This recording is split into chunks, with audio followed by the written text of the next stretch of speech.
બનાસકાંઠાના ભીલડી શહેરમાં એક 31 વર્ષીય મહિલા સાથે ગેંગરેપની ઘટનાએ ખળભળાટ મચાવ્યો છે। ડીસા પોલીસ સ્ટેશનમાં નોંધાયેલી ફરિયાદમાં 2 પોલીસ હેડ કોન્સ્ટેબલ સહિત 5 વ્યક્તિઓ પર ગંભીર આરોપ લાગ્યા છે। આરોપીઓમાં ભીલડી પોલીસ સ્ટેશનના અર્જુનભાઈ ચૌધરી, ડીસા ઉત્તરના તુલસીભાઈ મનુભાઈ બારોટ, શંકર ચૌધરી અને એક અજાણ્યા શખ્સ સામેલ છે। ફરિયાદી મહિલાએ જણાવ્યું કે છેલ્લા 3 મહિનામાં આરોપીઓએ લાલચ, ધમકી અને દબાણથી તેની સાથે વારંવાર દુષ્કર્મ ગુજાર્યું। આ મહિલા જે 2 બાળકોની માતા છે, પતિ સાથેના ઝઘડા બાદ ભીલડીમાં પિતાને ત્યાં રહેવા આવી હતી।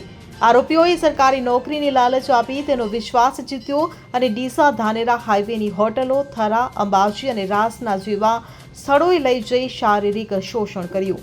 એક આરોપી જે પોતાને ભાજપનો નેતા ગણાવે છે, તેણે પોલીસ અને સરકારમાં પ્રભાવ હોવાનો ડોળ કરી ધમકીઓ આપી હતી। મહિલાને અન્ય મહિલાઓને લાવવાનું દબાણ પણ કરવામાં આવ્યું।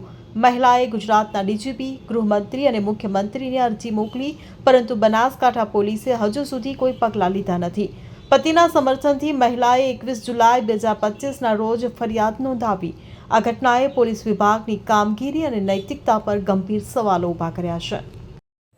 Bureau report CN24 news. હવે જુઓ દેશ દુનિયાની તમામ ખબરો તમારી આંગળીના ટેરવે।